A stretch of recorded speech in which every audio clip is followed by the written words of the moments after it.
She didn't just debate him, she obliterated him on live TV in a jaw-dropping political massacre.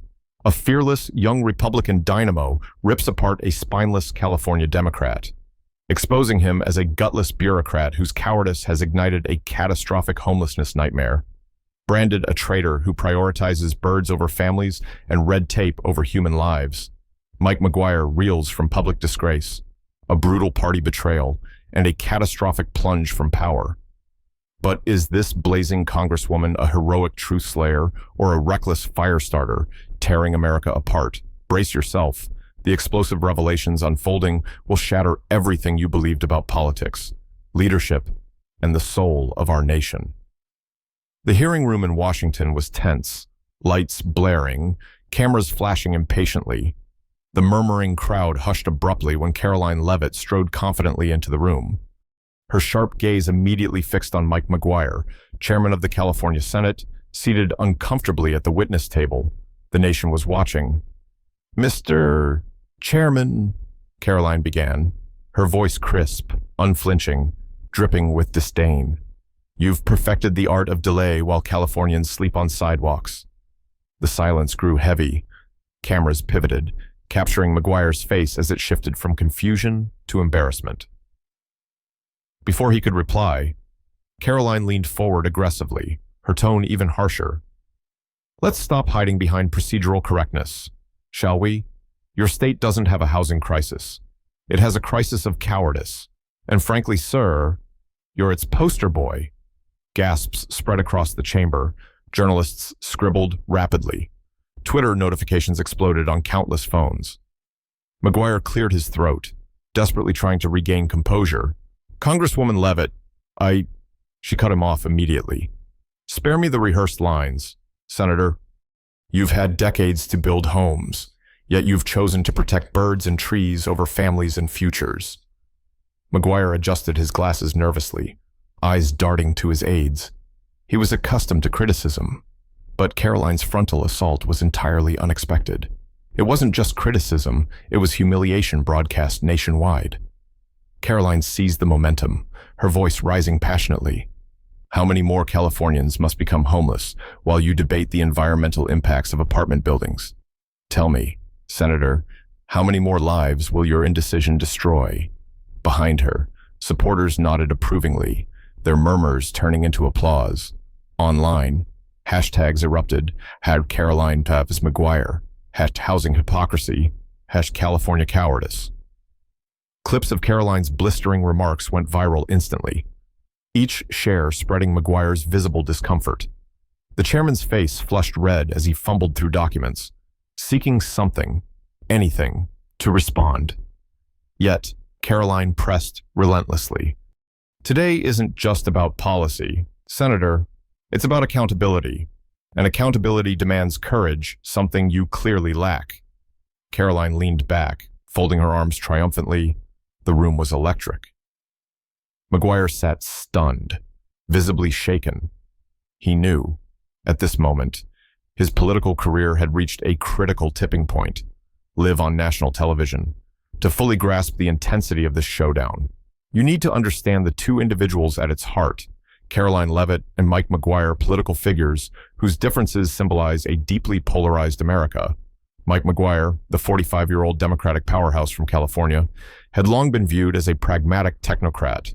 As the president of California's state senate, he carefully navigated political waters, prioritizing balance and consensus over confrontation. McGuire was the kind of politician who meticulously chose words, calculated moves, and avoided stepping on anyone's toes. Critics called him cautious. Supporters described him as thoughtful.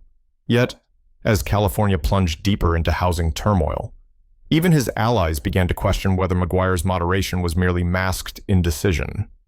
His record, while filled with legislative victories, became overshadowed by delays and compromises that appeased no one. Progressive Democrats saw him as too conservative, unwilling to push bold reforms. Conservatives, meanwhile, portrayed him as emblematic of liberal indecisiveness, shackled by California's complex environmental laws, particularly CEQA, the California Environmental Quality Act. A law initially intended to protect nature had over time become a notorious hurdle for construction and development. McGuire's continued defense of CEQA positioned him squarely in Karoline Leavitt's crosshairs. Enter Karoline Leavitt, a fiery 26-year-old Republican Congresswoman from New Hampshire. Young, charismatic, and unapologetically brash.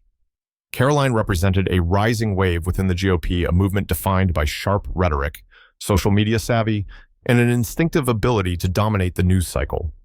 Her swift political ascent was fueled by viral speeches, fierce debates, and pointed attacks against traditional political figures. Karoline had become the face of a youthful, revitalized MAGA movement, aggressive, unfiltered, and always ready to challenge the establishment. Leavitt thrived in controversy. Her followers adored her unyielding stance against what they perceived as woke bureaucracy, while her critics labeled her reckless and incendiary. Yet even her harshest opponents couldn't deny her impact. Karoline knew exactly how to capture attention and mobilize millions, now on a national stage. Karoline had turned her attention to Mike McGuire, painting him as the epitome of failed Democratic leadership. In her eyes, McGuire wasn't just an opponent. He represented everything wrong with Democratic governance, hesitation masked as prudence, stagnation disguised as process. She saw California's homelessness crisis as evidence of policy paralysis and was determined to expose it publicly, targeting McGuire as its symbolic architect. This dramatic clash between Karoline and McGuire wasn't merely personal, it encapsulated the broader cultural and ideological war tearing America apart. It was East Coast bravado versus West Coast moderation, aggressive conservatism versus cautious liberalism, decisive action versus endless deliberation. Their confrontation was about far more than housing policy. It was about defining America's future direction. Would voters choose Karoline's fierce, decisive simplicity or McGuire's nuanced, cautious complexity? The lines were drawn starkly, dividing public opinion and amplifying political polarization. Yet, beneath the surface, a more troubling question lingered. Was America even capable of compromise anymore?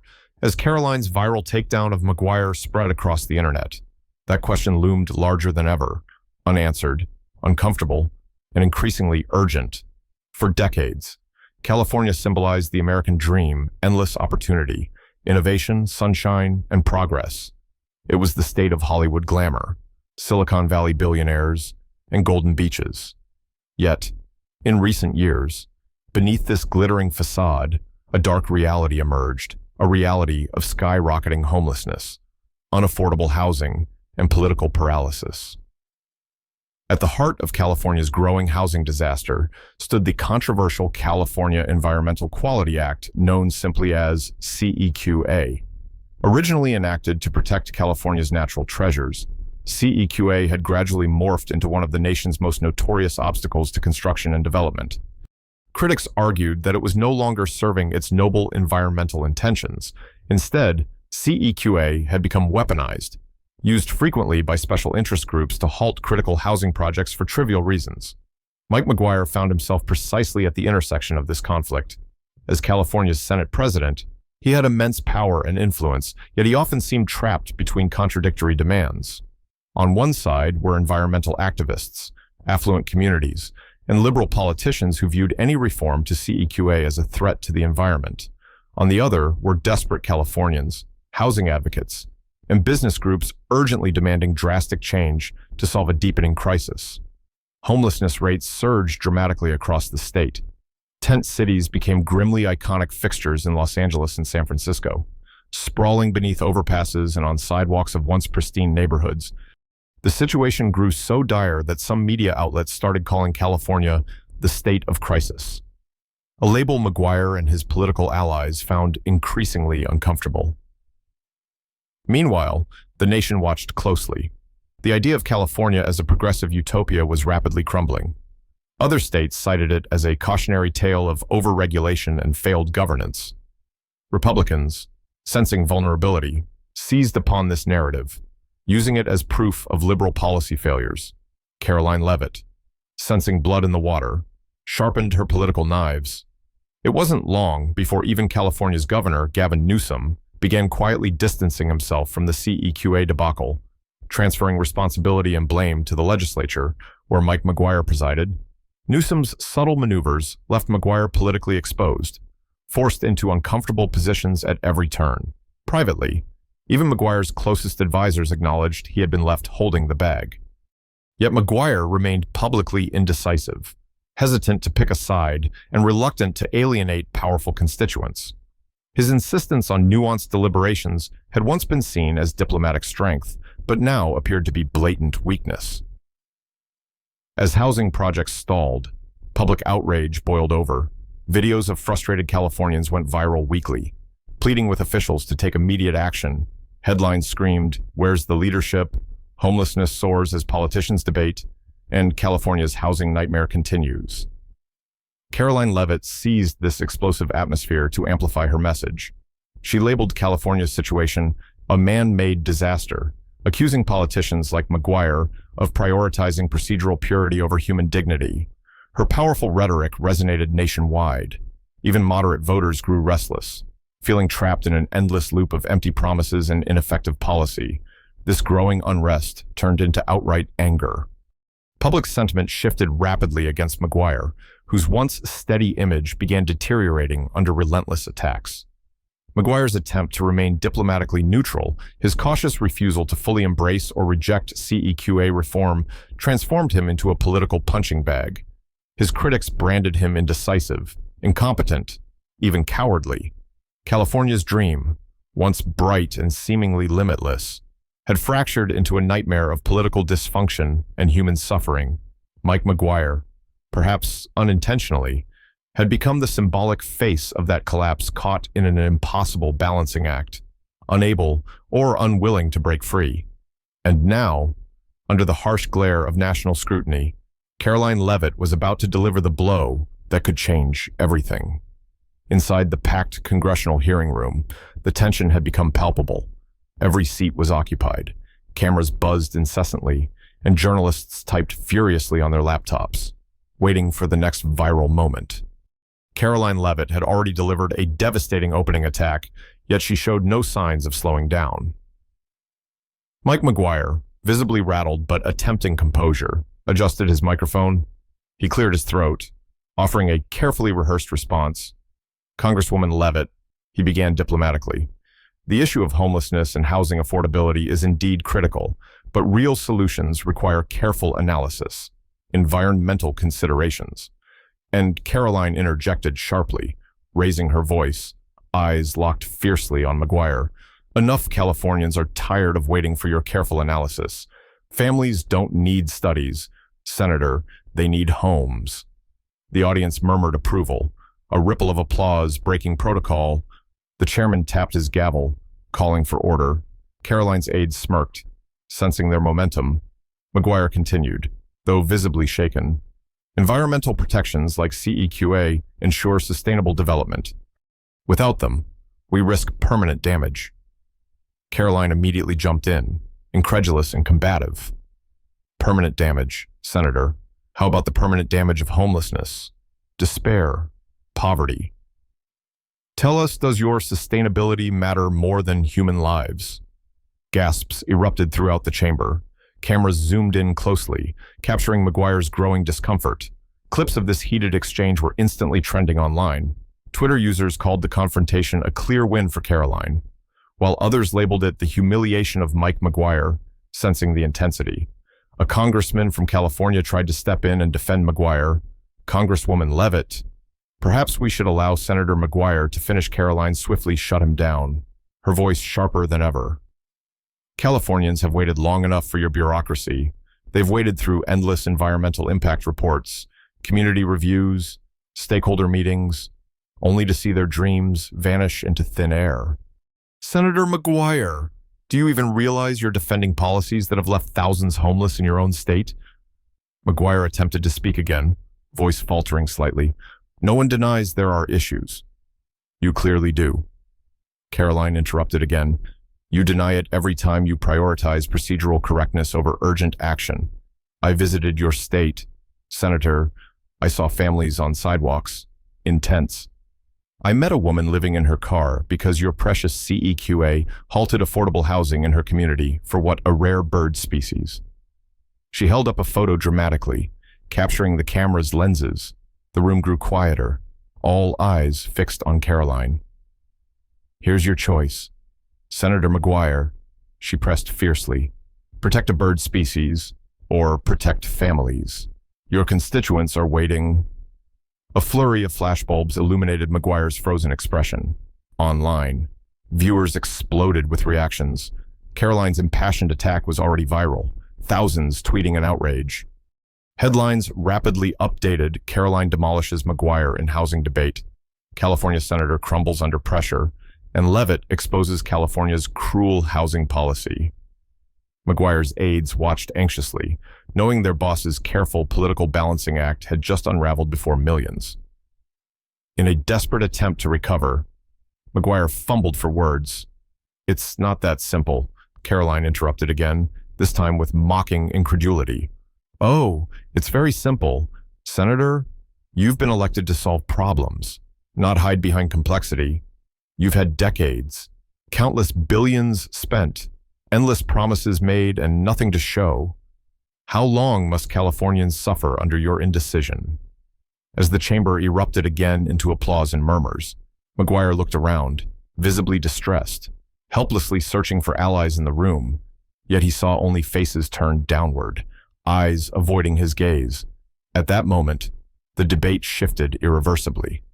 Karoline had succeeded not just in exposing California's housing crisis, but in casting Mike McGuire as the human face of governmental failure. The atmosphere had turned decisively hostile toward McGuire, his credibility fraying visibly. The hearing descended further into chaos. As various representatives shouted over one another, the chairman tried again to restore order, pounding his gavel insistently, but his efforts were futile. Karoline's powerful display had ignited a nationwide debate. Outside the hearing room, journalists scrambled to file their explosive reports, each headline more sensational than the last. McGuire, shaken and isolated, understood that this confrontation had spiraled beyond his control. He felt the bitter taste of defeat creeping in. Yet, even in his weakest moment, he knew one thing clearly. This was no longer just about housing, it was a fight for America's political soul. As the chaos subsided slightly, Karoline Leavitt seized the moment again, her voice steady but charged with palpable frustration. "Let's stop pretending this is complicated. CEQA was created to protect California's beautiful landscapes, and nobody argues with that goal. But Senator McGuire, today CEQA is no longer a protector. It's a weapon, a bureaucratic hammer used to crush any meaningful housing development." Mike McGuire, clearly weary from the relentless attacks, straightened up defiantly. "Congresswoman Leavitt, CEQA remains critical for sustainable growth. It safeguards our environment for future generations." Karoline smirked openly, her tone dripping with disdain. "Future generations, Senator? What future do you offer children sleeping in shelters and cars? They need a home now, not hypothetical sustainability tomorrow." A murmur of agreement rippled through the hearing room. Journalists jotted down Karoline's words furiously. Knowing this confrontation was reaching another dramatic peak, Karoline didn't wait for McGuire's reply. She produced another document, holding it aloft for dramatic effect. "This is an environmental impact report used to block affordable apartments in San Francisco. Why? Because it might disturb nesting sparrows." "Sparrows, Senator." She paused, her eyes fierce and accusing. When exactly did birds become more important than human beings? McGuire cleared his throat uncomfortably, clearly struggling under the intense pressure. He spoke slowly, carefully choosing words. "Environmental impact studies are necessary." She swiftly cut him off again, her voice sharper. "Necessary for whom? Wealthy homeowners in Marin County who don't want their views obstructed, activists who prefer birds over working-class families." "Senator, do you even realize who your policies hurt most?" The silence in the room grew oppressive. Karoline let the weight of her words linger, each moment increasing the discomfort visibly etched onto McGuire's face. "We've talked endlessly today about processes and regulations." She continued, "But let's talk reality. Let's talk about Maria Gonzalez, a single mother living in her car in Los Angeles, blocked from affordable housing because your CEQA delayed the project indefinitely. Let's talk about Robert Carter, a Vietnam veteran sleeping under a freeway because your CEQA review halted a supportive housing project." Her voice softened momentarily, adding devastating emotional weight to her words. These are real people. Senator, real lives broken by your bureaucratic worship of procedure. Online, reactions were explosive. Twitter flooded with hashtags, hashtag people over paperwork, hash CEQA fail, and hack Karoline for the people. Clips of Karoline's passionate confrontation spread rapidly across TikTok and YouTube, galvanizing young audiences nationwide. Karoline leaned in again, her voice low and searingly direct. Senator McGuire, I challenge you. Tell Maria Gonzalez and Robert Carter why CEQA matters more than their lives. McGuire was frozen, momentarily speechless. Cameras zoomed in close, capturing every micro-expression of his struggle. When he finally spoke, his voice lacked conviction. We must balance environmental needs with development. She pounced immediately, her tone merciless. Your balance has tipped entirely away from human beings. Look around your own state. Senator, tent cities growing, families losing homes, children losing futures. Is this your definition of environmental justice? Applause erupted spontaneously from parts of the audience. The chairman again tried to restore order, calling sharply for quiet, but the damage was done. McGuire was visibly shaken, the fierce questioning leaving him vulnerable and exposed. Karoline, sensing total victory, pressed further. You know, Senator, you remind me of Nero fiddling while Rome burned, except instead of a fiddle, you have CEQA reports and endless meetings. Meanwhile, California crumbles. Her statement quickly went viral. Headlines blared within minutes. Karoline calls McGuire Nero of California. Leavitt blasts California's CEQA hypocrisy and housing crisis. Karoline wins hearts nationwide.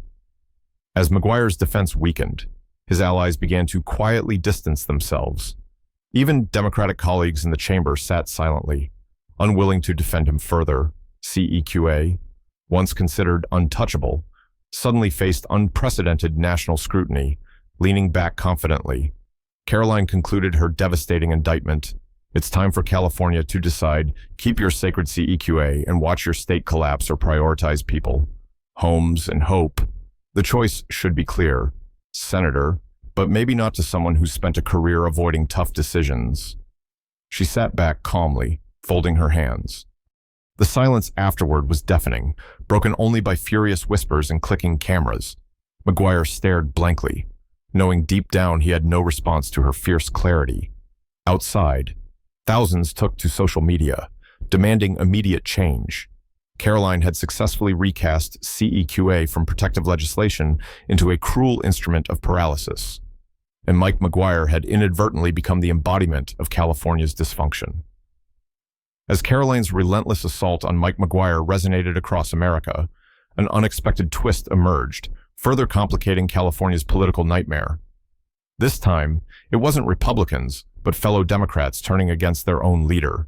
Just hours after the explosive congressional hearing, Senator Angela McGuire, a progressive Democrat representing downtown Los Angeles, called an emergency press conference. McGuire, known for her strong support of environmental protection, had been considered one of McGuire's closest allies. Yet, today, she stood solemnly before reporters, prepared to deliver a surprising and brutal rebuke. Today's hearing revealed an uncomfortable truth, McGuire declared sternly. California's housing crisis can no longer be blamed solely on external forces.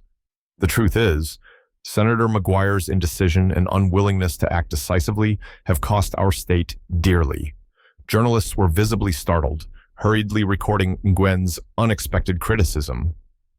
Cameras flashed as Nguyen continued, her voice unwavering and deliberate. I support environmental protections, but protecting the environment doesn't mean sacrificing human dignity. CEQA must be reformed, and Senator McGuire has failed to provide the leadership needed. Her words sent shockwaves through California's political landscape. Online, headlines erupted instantly. Democratic civil war, Nguyen attacks McGuire. California's left turns on its own, and progressives abandon McGuire over housing. Minutes later, another blow struck McGuire's already fragile position. Green California Alliance, a powerful environmental group and previously staunch McGuire supporter, announced it would withdraw future financial backing, publicly citing disappointment in Senator McGuire's lack of effective leadership. Their statement was painfully blunt. We trusted Senator McGuire to represent environmental interests wisely. Instead, his indecision has polarized the issue. Weakening legitimate environmental protections, California deserves better. McGuire's camp reeled under these unexpected betrayals. Allies who once praised his measured approach now silently distanced themselves, sensing political danger internally. The California Democratic Party fractured visibly, caught between progressive idealism, pragmatic centrism, and now starkly exposed, paralyzing indecision. As McGuire's team scrambled to manage the crisis, rumors of internal discord swirled. Insiders whispered about tense arguments behind closed doors, aides resigning quietly, and growing frustration over the senator's inability to control the narrative. Publicly, McGuire remained silent, but his absence was telling. His social media accounts went quiet. He canceled public appearances, retreating behind closed doors, further feeding perceptions of weakness and isolation. Karoline seized the opportunity to amplify this unexpected fracture. In an online interview, she mockingly remarked, "Even Senator McGuire's own party now recognizes his failure. Maybe it's finally time California wakes up." Her words resonated broadly. The hashtag Democrats Divided surged on Twitter as voters across political spectrums expressed shock, disappointment, or outright anger at McGuire's unraveling leadership. Suddenly, the debate had evolved into something much more profound. It wasn't merely Republican versus Democrat, it was Democrat against Democrat, exposing a deep ideological fracture within California's ruling party, and at the center stood Mike McGuire, whose careful balancing act had finally collapsed, exposing vulnerabilities ripe for exploitation. As the sun set over California's capital, McGuire knew this internal revolt had altered everything. The fight had expanded far beyond policy. It was now a fight for survival, and he was rapidly running out of allies. In the aftermath of mounting attacks from both political rivals and former allies, Mike McGuire found himself cornered, struggling desperately to regain footing. The once influential Senate leader now appeared isolated and vulnerable, his political capital rapidly evaporating. Media outlets nationwide relentlessly covered McGuire's spiraling crisis. Headlines screamed, "California leader abandoned," "Democrats turn on McGuire," and "McGuire, a leader without followers." Memes spread quickly on social media, caricaturing him as indecisive, weak, and ineffective labels he found increasingly impossible to shake. Even previously supportive commentators began openly questioning McGuire's competence. MSNBC's popular anchor Rachel Summers summed it up succinctly. Mike McGuire spent years carefully avoiding tough decisions, and now he's paying the price. Leadership requires action, and today, McGuire looks utterly paralyzed. McGuire's attempts at damage control seemed too little, too late. His office issued bland statements pleading for unity and dialogue, but these were met with widespread mockery. Twitter lit up with a sarcastic hashtag, "Where is McGuire?" highlighting his conspicuous absence from public engagements. Another viral trend labeled him MIA Guire, missing in action McGuire, a harshly satirical reference to his evasive tactics. Meanwhile, protests erupted outside his Sacramento office, fueled by frustrated citizens and vocal housing advocates. Demonstrators carried signs demanding immediate action. "Homes now, not later," "McGuire, stop the excuses," and "indecision is injustice." Under mounting pressure, McGuire reluctantly agreed to an exclusive interview with CNN, hoping to salvage his reputation. Yet, the attempt backfired spectacularly. Under aggressive questioning from a seasoned journalist, McGuire stumbled badly. Asked directly why he had failed to act decisively on housing reform, he hesitated awkwardly, stammering vague responses about complexity and process. The clip instantly went viral, adding fuel to an already blazing fire. Political analysts labeled the interview a disaster, while Karoline Leavitt gleefully shared it online, captioning it sarcastically, "California's decisive leadership on display."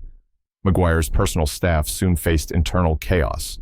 Several key advisors resigned abruptly, leaking anonymous quotes to the press, describing a demoralized atmosphere within his office. One former aide anonymously told the Los Angeles Times, "Working for Senator McGuire became impossible. He simply couldn't make decisions. We were running in circles while California burned. Facing increasing isolation, McGuire canceled all remaining public appearances indefinitely, retreating into seclusion. This withdrawal further intensified public criticism, portraying him as not only indecisive but cowardly. The absence of any counter-narrative allowed opponents, both Republican and Democratic, to shape public perception entirely. Karoline capitalized fully on McGuire's defensive retreat. In frequent appearances on national media, she framed McGuire's silence as evidence of total surrender. California deserves leadership, she told viewers confidently. Right now, they have none. McGuire's silence speaks louder than words ever could. As McGuire watched his political standing crumble, he realized the devastating extent of his miscalculations. His careful attempts at balancing competing interests had left him without friends or allies. He had become a cautionary tale for politicians nationwide. Indecision wasn't diplomacy, it was political suicide. As evening fell, McGuire faced the harsh truth. His career was slipping rapidly through his fingers. Once admired for careful nuance, he was now derided for weakness. The great balancing act had failed spectacularly, leaving him isolated, defenseless, and profoundly alone. As the political storm continued unabated, the nation watched closely, deeply divided over what it had just witnessed. Karoline Leavitt emerged from the battle stronger than ever, hailed by supporters as a fearless champion against bureaucratic paralysis. Yet, critics began raising troubling questions about her aggressive tactics, openly debating whether her confrontational style was deepening America's already polarized landscape. Meanwhile, McGuire, once a respected figure of careful moderation, saw his public image irreparably damaged. Even as he withdrew further into silence, questions lingered. Was McGuire simply a victim of political circumstances, or was his indecision genuinely harmful to California? Social media debates raged endlessly. One viral tweet summarized the paradox succinctly. Karoline's bold, but is she dangerous? McGuire's weak, but is he worse? Major newspapers published editorials capturing the national dilemma. The Washington Post headlined sharply, "Polarization wins. Compromise dies." Fox News praised Karoline's boldness, while CNN warned against the rise of combative politics that valued soundbites over solutions. As days passed, neither Karoline nor McGuire emerged as a clear hero or villain. Instead, America confronted an uncomfortable truth. Its political system rewarded extremism and punished moderation, leaving little room for nuance or consensus. The video narrating this fiery political drama concluded deliberately without answers, leaving viewers with a challenging question. What's more dangerous, leadership that hesitates to act, or leadership that refuses to compromise? In the fading scenes, McGuire remained withdrawn, isolated in his uncertainty. Karoline stood defiant, triumphant yet divisive. Their battle left the nation unsettled, divided, and uncertain about the path forward. And as the credits rolled, one haunting question lingered still unanswered, deeply troubling, and more urgent than ever. Who, in the end, truly poses the greatest danger to America's future?